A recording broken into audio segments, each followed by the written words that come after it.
Հայաստանի վարչապետ Նիկոլ Փաշինյանը ժամանել է Թեհրան մասնակցելու գերագույն նախկին առաջնորդ Ալի Խամենեիի հրաժեշտի արարողությանը։ Թեհրանի Մեհրաբադ միջազգային օդանավակայանում վարչապետին դիմավորել է Իրանի նախագահի տեղակալ Սեյեդ Համիդ Փուր Մոհամմադին։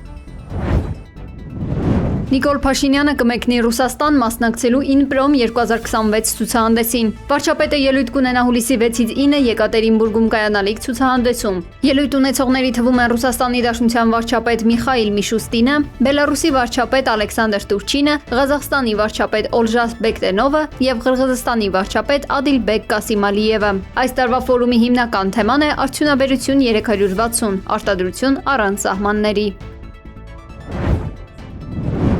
Գնդապետ Էդիկ Մալոյանը կալանավորվել է 2 ամսով։ 3 ամսով կալանավորվել է նաև Մալոյանի գործով անցնող Ռոման Ջավադյանը։ Քննչական կոմիտեն Էդիկ Մալոյանին մեղադրում է պետական գաղտնիք պարունակող տեղեկությունների ապօրինի ձեռքբերման եւ հրապարակման համար։ Գերատեսչության տվյալներով Մալոյանը, չունենալով համապատասխան գաղտնի տեղեկություններին ծանոթանալու իրավունք, դրդել է այդ իրավունքն ունեցող զինծառայողին հրապարակել պետական գաղտնիք պարունակող տեղեկություն։ Այնուհետև հրապարակել է նաև իր ապօրինի ձեռքբերած գաղտնի տվյալները։ Ավելի վաղ Պահները խուզարկել են մարտական խաչի ասպետի Թալինում գտնվող տունը եւ ձերբակալել նրան։ Մալոյանի աջակիցներն այս գործընթացը համարում են քաղաքական հետապնդում, շեշտելով սպայի մարտական անցյալը։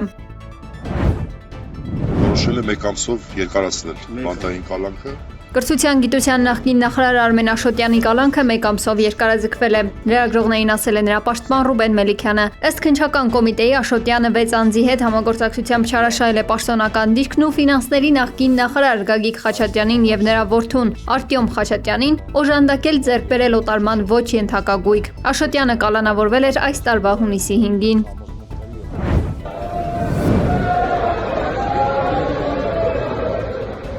Իրանի նախկին գերագույն առաջնորդ Ալի Խամենեիի դագաղը արդեն տեղափոխել են Թեհրան։ Իրանցիները սկսել են հրաժեշտ տալ Այաթոլլային։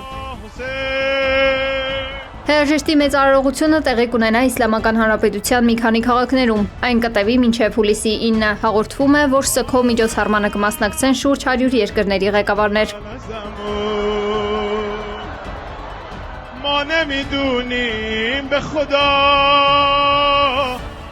رسم ودا با تو چیه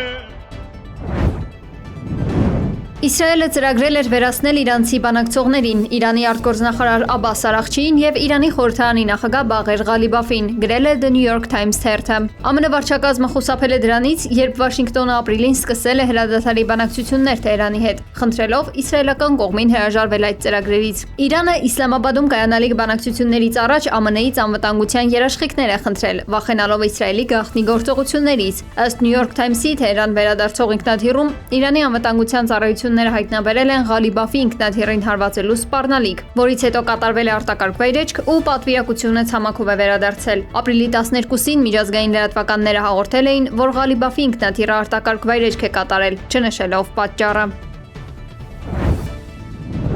Վենեսուելայում երկրաշարժի հետևանքով զոհերի թիվը հասել է 2595-ի, վիրավորներինը 12400-ի։ Որոնողափրկարարական աշխատանքները շարունակվում են, ներգրաված է շուրջ 19000 փրկարար։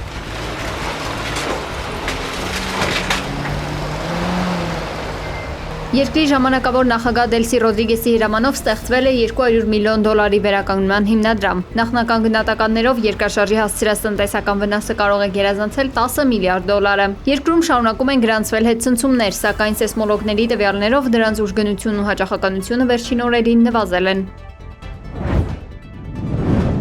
Ռուսաստանը հարյուրավոր անօդաչու սարքերով ու տասնյակ հրթիռներով թիրախավորել է Կիևը։ Սա վերջին ամիսների ամենաարյունալի հարձակումն է, որի հետևանքով զոհվել է 23 մարդ, կան բազմաթիվ վիրավորներ ու շուրջ 130 ավերված շինություններ։ Ուկրաինայի նախագահ Վլադիմիր Զելենսկին հայտնել է Ումերովի եւ Քուշների միջև բանակցությունների մասին եւ հույս հայտնել Թրամփի հետ հանդիպման վերաբերյալ։ Երկրում տեղի ունեցած ողբերգության համար նա մեղադրել է արևմտյան դաշնակիցներին հակաօդային պաշտպանության միջոցների մատակարարման խոստումները դրժելու համար։ Ուկրաինական Զինուժը խոստովանել է նաև բալիստիկ հրթիռների խոցման ցածր արդյունավետությունը, դա պայմանավորելով համապատասխան զինտեխնիկայի պակասությամբ։ Մոսկվան այս գործողությունը որակել է որպես պատասխան հարված ռուսական էներգետիկ օբյեկտների վրա Կիևի գրոհներին։ Կրեմլը հավաստիացրել է, որ ռազմական ճնշումը կշարունակվի մինչև Ռուսաստանի սահմանած նպատակների լիակատար իրագործումը։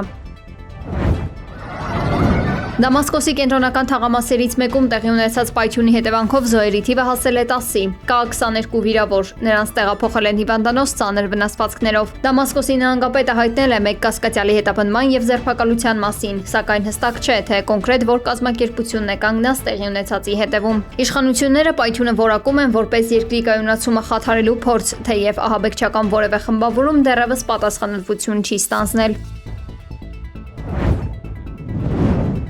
Մոլդովայի վարչապետ Ալեքսանդր Մունտյանուն հայտարարել է, որ հրաժարական է տալիս, քանի որ չի կարող աշխատել իր սկզբունքներին եւ համոզմունքներին համապատասխան։ Նա շնորհակալություն է հայտնել գործընկերներին եւ հավաստիացրել, որ կշարունակի ծառայել երկրին, անկախ զբաղեցրած պաշտոնից, բնակության վայրից կամ կատարվող պարտականություններից, լինի դա պետական թե մասնավոր հատվածում։